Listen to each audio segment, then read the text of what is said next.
Nararanasan na ang epekto ng bagyong Basyang sa ilang lugar sa lalawigan ng Leyte ngayon. Alamin natin ang sitwasyon doon mula kay Dindo Alaras ng Radyo ng Bayan, Tacloban. Dindo, kamusta na ang sitwasyon dyan? Yes, magandang gabi po sa ating mga tagapanood ng Telebisyon ng Bayan.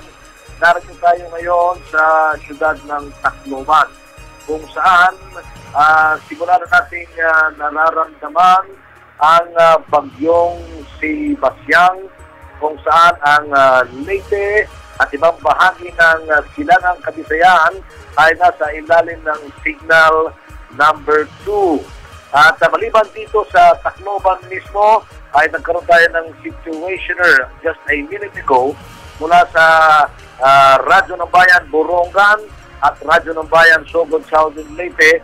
Kasama na rin ang situationer mula sa Provincial Disaster Risk Reduction Management ng lalawigan ng Southern Leyte. Napag-alaman natin na base doon sa naging weather bulletin ng Basyang kaninang alas 5, ang bagyo ay malamang maglalandfall dyan sa area ng Southern Leyte at Surigao del Norte. Kung kaya't kanina pa po ay nakatanggap na tayo ng advisory mula sa ating Disaster Risk Reduction Management Council at mula mismo kay Director Ray Luzon na huwag nang maghintay ng ano pa man na bago dumilim ay dapat yung nasa mga risk areas kagaya ng mga baybayang dagat na posibleng malapit sa pag-alon ay lumikas na. Napag-alaman natin na noong pagdaan ng bagyong si Agaton ay may mga tent cities na naapektahan kung saan may ilang mga tent na nasira dahil sa lakas ng hangin at pag-ulan.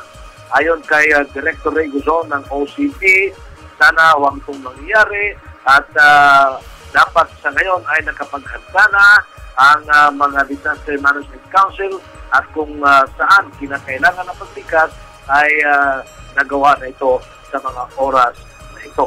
Ulitin ko, medyo nararamdaman natin ang hangin at ulan ng bagyong si Basyang dito sa Silangang Kabisayan.